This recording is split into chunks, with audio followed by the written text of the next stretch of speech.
Hello students, मैं पीयूष राजपूत और आपका अपना चैनल पीयूष कोचिंग क्लासेस। तो बच्चों, आज हम पढ़ने जा रहे हैं principle of homogeneity of dimensions. Last lecture में मैंने आपको बताया था किस तरह से आप फिजिकल क्वांटिटी के डायमेंशंस निकालते हैं। तो मैंने कहा था कि अगर आपको डायमेंशन याद नहीं है तो कोई घबराने वाली बात नहीं। आप क्या कर सकते हैं बच्चों, तो आप उससे रिलेटेड कोई भी फॉर्मूला आपको याद है तो आप उसकी डायमेंशंस निकाल सकते हैं।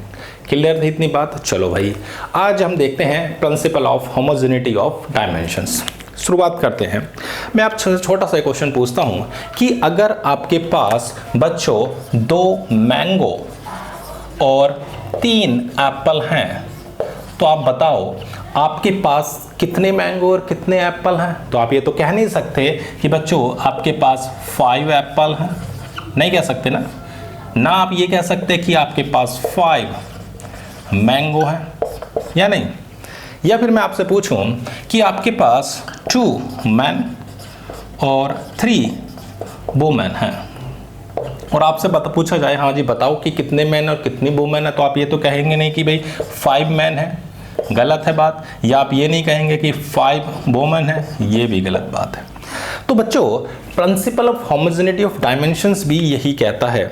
लेकिन अगर आपसे ये पूछा जाए कि आप बताओ कि आपके पास 2 एप्पल एंड 3 एप्पल, तो आप क्या बोलोगे बच्चों? तो 5 एप्पल, यही तो बताओगे। क्लियर है इतनी बात?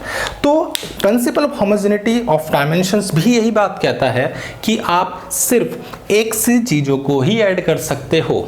आप ऐसे नहीं हैं कि आपसे कहा जाए कि भाई आपके पास 3 लीटर वाटर है और 3 kg आपके पास कुछ भी चीज़ है, तो क्या आप इसे ऐड कर सकते हो? तो जी बिल्कुल नहीं कर सकते। लेकिन मैं आपसे कहूं कि भाई 3 kg प्लस 2 kg है मेरे पास कोई चीज़, तो आप उसे 5 kg बोलोगे। क्यों बोल पा रहे हो बच्चों? क्योंकि इन दोनों की जो फिजिकल क्वांटिटी है वो सेम है। यानी कि हम मास में मास ऐड कर सकते हैं, टाइम में टाइम ऐड कर सकते हैं, और बच्चों हम करंट में करंट ऐड कर सकते हैं, ल्यूमिनस इंटेंसिटी, यानी कि उनकी फिजिकल क्वांटिटी सेम हो। ऐसा ना हो कि एक फिजिकल क्वांटिटी डिफर है, एक फिजिकल क्वांटिटी डिफर है, तो आप उसे ऐड और सब्ट्रैक्ट नहीं कर सकते। तो बच्चों, principle of homogeneity of dimension भी यही बात कहता है कि अगर आपके पास कोई भी इक्वेशन है तो उस इक्वेशन में हर टर्म की डायमेंशन सेम होगी। तो क्या कहता है बच्चों ये प्रिंसिपल कि according to this principal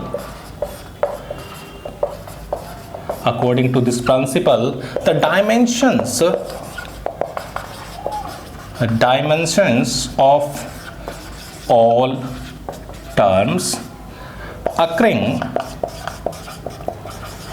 on both sides of the equation must be same। यानी कि आपके पास कोई भी इक्वेशन है x equal to y plus z है, अगर x आपकी डिस्टेंस है बच्चों तो y भी आपकी डिस्टेंस होगी और बच्चों z भी आपकी डिस्टेंस होगी। कोई दिक्कत वाली बात? तो समझ में आ गई बात क्या कहता है कि इस प्रिंसिपल के अकॉर्डिंग आपके पास जो भी इक्वेशन, जो भी फॉर्मूले हैं, उसमें हर टर्म, जो भी टर्म इसमें इंक्लूड हो रहे हैं, उन टर्म की डायमेंशन सेम होगी। और अगर डायमेंशन सेम है तो तभी आप उन्हें ऐड या सब्ट्रैक्ट कर सकते हो। यानी कि अगर आपके पास कोई फिजिकल क्वांटिटी है तो उन्हें ऐड और सब्ट्रैक्ट बच्चों आप तभी कर सकते हो जब उनकी डायमेंशन क्या हो बच्चों? सेम हो। अगर उनकी डायमेंशन सेम है तो आप उन्हें ऐड और सब्ट्रैक्ट कर सकते हो। यानी कि क्या होनी चाहिए? सेम डायमेंशंस हो। क्लियर है इतनी बात? कोई दिक्कत तो नहीं? Principle of homogeneity of dimension समझ में आ गया कि आप किन्हीं भी 2 क्वांटिटी को तभी ऐड तभी सब्ट्रैक्ट कर सकते हो जब उनके डायमेंशन सेम होंगे। 2 अलग अलग क्वांटिटी को, फिजिकल क्वांटिटी को, 2 डिफरेंट डायमेंशंस को ना आप ऐड कर सकते, ना आप सब्ट्रैक्ट कर सकते। क्लियर है इतनी बात? कोई दिक्कत तो नहीं? चलो बच्चों, इसे फटाफट लिखो और मैं आपको समझाता हूँ कुछ एग्जाम्पल्स के थ्रू इन क्वेश्चनों को। कोई दिक्कत तो नहीं यहाँ तक? चलो भाई, एक एक करके देखते हैं बच्चों। कुछ क्वेश्चंस करते हैं इस पर, तभी आपकी बात और ज़्यादा क्लियर हो पाएगी। चलो भाई, और क्वेश्चंस आता भी है इसमें, आपको अननोन दे दिए जाते हैं और आपसे पूछा जाता है कि बताओ बच्चों इनके डायमेंशंस क्या होगी। आईआईटी मेंस नीट सभी में एक क्वेश्चन आ जाता है। चलो भाई शुरू करते हैं बच्चों। जैसे मैं फर्स्ट अपने एग्जाम्पल से शुरू कर रहा हूँ। क्वेश्चन नंबर 1, मान लो आपके पास बच्चों ऐसा है x equal to a plus b t, और आपसे बच्चों कहा गया जो x है बच्चों वो आपको डिस्टेंस और जो t है बच्चों वो आपको टाइम दिया हुआ है, और आपसे a और b के डायमेंशन पूछी है। क्लियर है बात? अभी मैंने आपको बताया था कि हर टर्म की डायमेंशन सेम होगी। ये क्या है बच्चों? क्या है? डिस्टेंस। तो ये भी क्या होगा? डिस्टेंस। तो a की जो डायमेंशन होगी वो x की होगी, और क्या है इसकी बच्चों? l। क्लियर है इतनी बात? फिर डिस्टेंस की तो l ही होती है। ओके, अब देखो ये, अब अगर मैं ये बोलूं कि ये चीज इसकी डायमेंशन भी वही होगी जो डायमेंशन इसकी है, यानी कि b t is equal to x, यानी कि b is equal to x upon t. X की डायमेंशन आपको पता है, टाइम की डायमेंशन पता है, तो क्या आ जाएगा? L t minus 1। कोई दिक्कत तो नहीं?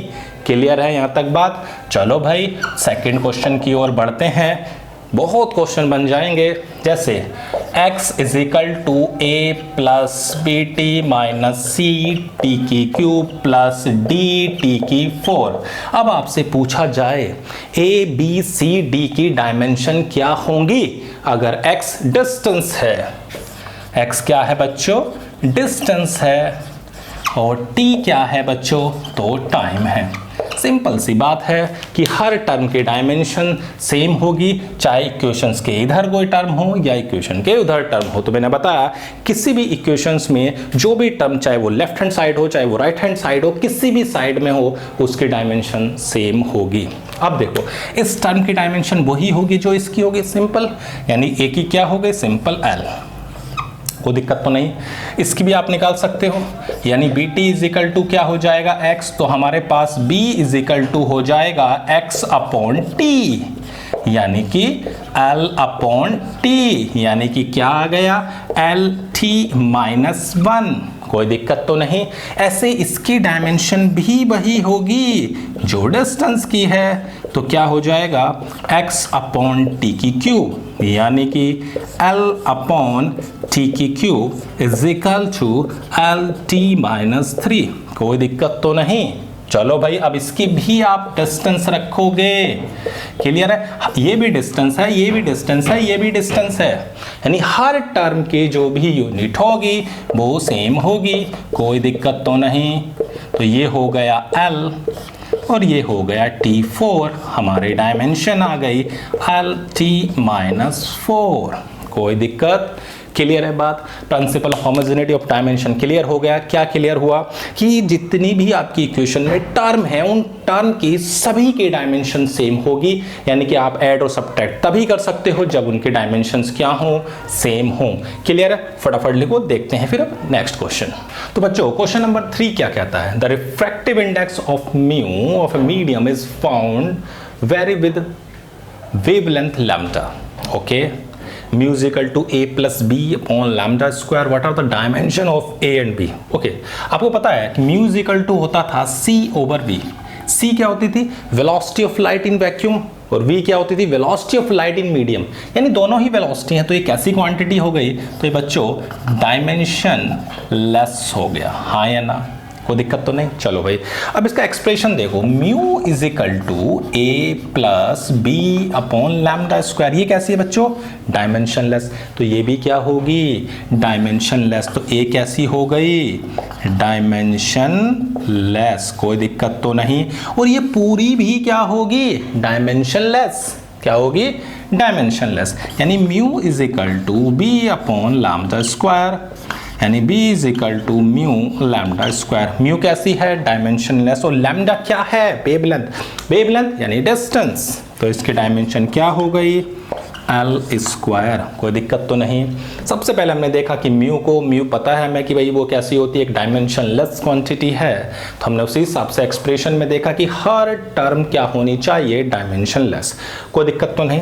अब देखो बच्चों फोर्थ को, क्या कहता है। फोर्थ की ओर ध्यान दो, तो find the dimension of a into v in the relation this. देखो भाई, अभी मैंने आपको बताया था कि अगर आप इन दोनों पर नज़र डालें तो ये क्या है, टाइम स्क्वायर, और ये क्या है, ये दोनों तभी माइनस हो सकते हैं बच्चों जब इन दोनों की डायमेंशन सेम हो। अगर इन दोनों की डायमेंशन सेम है तो एक ही डायमेंशन वही होगी जो इसकी होगी, यानी कि टी स्क्वायर। क्लियर है बात इतनी।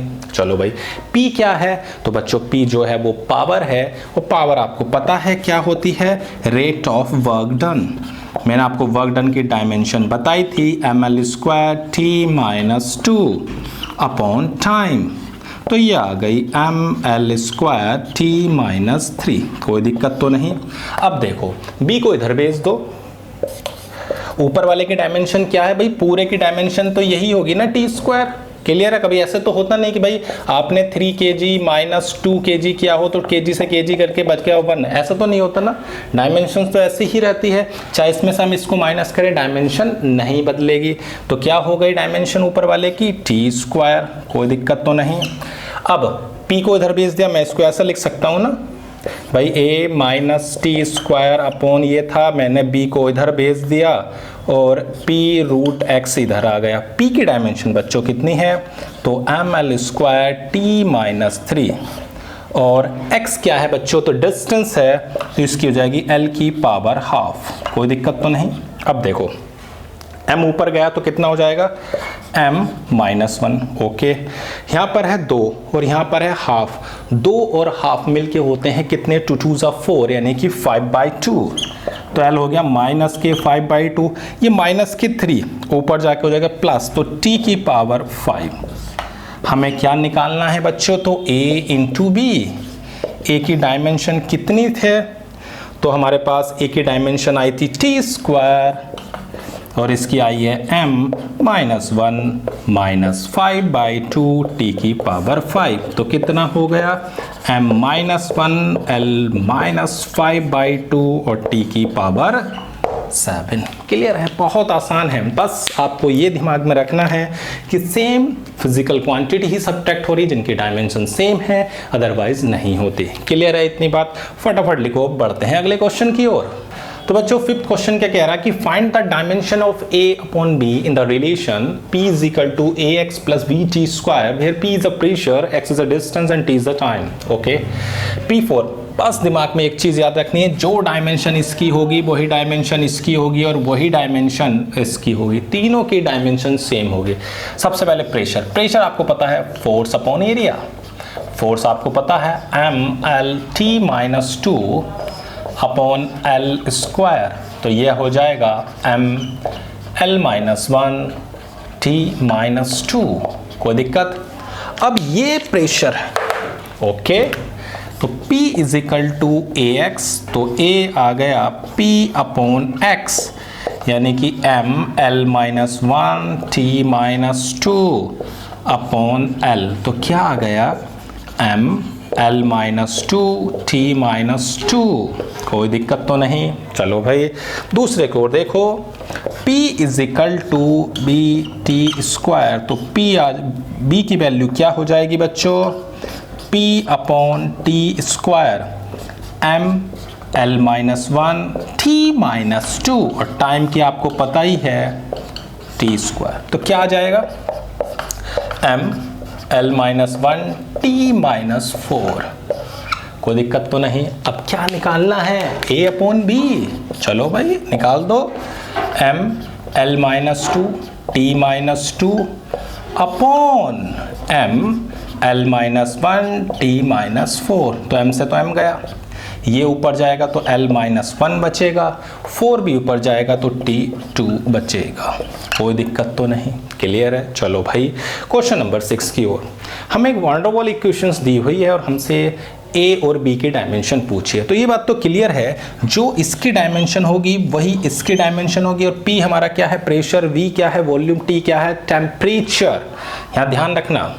ओके, तो अब देखो क्वेश्चन नंबर अगर 6 की बात करते हैं बच्चों, तो हमारे पास P की डायमेंशन वही है जो A बाय बी स्क्वायर की है, हाँ है ना। तो A इज इक्वल टू क्या हो जाएगा, पी बी स्क्वायर। अब देखो P क्या, P हमने निकाले रखा है प्रेशर, इसे यूज कर लेते हैं, M L minus 1 T minus 2, और वॉल्यूम क्या होता था, L क्यूब, साइड क्यूब, तो ये L6 हो जाएगा, तो ये आ जाएगा M L5 T माइनस 2, कोई दिक्कत तो नहीं। अब देखो ये क्या है, वॉल्यूम, तो ये भी तो वॉल्यूम होगा भैया, वॉल्यूम में से ही वॉल्यूम को माइनस कर सकते हो, तो B की डायमेंशन वही होगी जो वॉल्यूम की है, और वॉल्यूम की क्या होती है, L क्यूब। कोई दिक्कत बिल्कुल नहीं, बस दिमाग में एक ही चीज़ रखनी है कि जो सेम डायमेंशंस वाली चीज़ें हैं वही सब्ट्रैक्ट और ऐड हो सकती हैं, अदरवाइज नहीं हो सकती। कोई दिक्कत, फटाफट नोट करो, देखते हैं नेक्स्ट क्वेश्चन। तो बच्चों क्वेश्चन नंबर 7 क्या कह रहा है, find the dimension of A into b upon c in the relations. चलो भाई देखो रिलेशन हमारे पास क्या है, y is equal to 4 sine AT plus 3 cos BT minus CT, ये हमारे पास है। T जो टाइम है और y जो डिस्टेंस। अब देखो ये क्या होता है बच्चों, आपको पता है ये एंगल होता है, क्या होता है, एंगल, यानी कि थीटा इज इक्वल टू मैं AT लिख सकता हूँ क्या, तो मैं A is equal to theta upon T लिख सकता हूँ क्या। अब देखो थीटा होता है डायमेंशनलेस, और टाइम हो जाएगा इसका 1 अपॉन T, यानी कि T की पावर -1। अब देखो दूसरा हमारे पास क्या है, वो भी सेम आपको नजर आ रहा है, ये भी क्या है बच्चों, एंगल है, तो इसकी भी यही होगी, तो B भी कितना होगा, T -1। अब ये तो वही होगा ना जो बच्चों ये है डिस्टेंस, या नहीं भाई, ये हमारे पास क्या है, ये पूरी चीज आपके, ये एंगल था तो सिंपल सी बात है एंगल हमने ले लिया, लेकिन ये क्या है, डिस्टेंस है, तो ये भी है डिस्टेंस। क्लियर है ना बात। तो y इज इक्वल टू हमारा CT है, तो C हो जाएगा y बाई टी, और y आपका डिस्टेंस है, t आपका टाइम है, तो आ गया LT -1। क्या निकालना है, A into b upon c, T -1 T -1 L T -1, तो ये आ जाएगा T -1 से ये कैंसिल हो जाएगा, L -1 T -1। क्लियर है इतनी बात, कोई दिक्कत तो नहीं। चलो भाई अगला question, the velocity v of a particle depends upon the time t according to the equations. अगर आप ध्यान से देखो ये वेलोसिटी है, तो ये भी वेलोसिटी होगी, ये भी वेलोसिटी होगी, और ये पूरी वेलोसिटी होगी, लेकिन ये क्या है, टाइम, तो ये क्या है, टाइम, हाँ या ना। इतनी बात क्लियर है कि भाई अगर ये टाइम है तो ये भी टाइम होगा, क्योंकि टाइम में टाइम ही ऐड होता है, तो डी की तो सिंपल ये बोल सकते हैं कि भैया टाइम होगी, कोई दिक्कत, और ए की वही होगी जो वेलोसिटी की होगी, यानी कि LT -1, और BT की भी वही होगी जो वेलोसिटी की होगी, यानी कि LT -1 अपॉन T, यानी कि LT -2। कोई दिक्कत। अब नंबर आता है इसका, बच्चों इस पूरे की वही होगी जो इसकी डायमेंशन होगी, यानी कि ये क्या है, तो LT -1, तो C अपॉन T, तो C की हो जाएगी L। क्लियर है इतनी बात, कोई दिक्कत तो नहीं, फटाफट लिखो, बढ़ते हैं अगले क्वेश्चन की ओर। तो बच्चों क्वेश्चन नंबर 9 जो JEE एडवांस 2018 का है, कह रहा है कि if E and B stand for the dimensions of electric and magnetic field respectively, the relation between E and B। Clear है बात इतनी। तो बच्चों आप इसके लिए दो फॉर्मूले याद रखें, एक तो होता है फिजिकल टू QE, मैंने आपको बताया भी था, और एक होता है फिजिकल टू QVB। अब देखो ये भी फोर्स है, ये भी फोर्स है, तो डायमेंशनली तो इक्वल होंगे ना। अगर मैं इन दोनों को इक्वेट करूं तो बच्चों देखो क्या होगा, Q से Q कैंसिल, तो electric field is equal to आ गया वेलोसिटी इनटू मैग्नेटिक फील्ड, तो कुछ ये रिलेशन हो जाएगा। वेलोसिटी का क्या होता है, LT -1, यही तो होता है। तो सिंपल से दो फॉर्मूले लगाए, F फिजिकल टू QE और फिजिकल टू QVB, दोनों को इक्वेट कर दे, क्योंकि ये भी फोर्स है और ये भी फोर्स है। क्लियर है इतनी बात, कोई दिक्कत तो नहीं। कौन सा ऑप्शन मिल रहा है, तो ऑप्शन हमारा ये सही है, E is equal to V LT -1। तो इस रिलेशन को आप याद भी रख सकते हैं कि E is equal to VV। Clear है इतनी बात। तो बच्चों आज की क्लास में हमने principle of homogeneity of dimensions देखा कि भाई जो भी हमारे पास इक्वेशंस है उस इक्वेशन के हर टर्म की डायमेंशन क्या होनी चाहिए, सेम होनी चाहिए। सेम डायमेंशन की चीज़ों को ही हम ऐड और सब्ट्रैक्ट कर सकते हैं, अदरवाइज नहीं कर सकते। फिर हमने कुछ इंपॉर्टेंट क्वेश्चंस किए। तो बच्चों आज की क्लास में सिर्फ इतना ही। Thank you.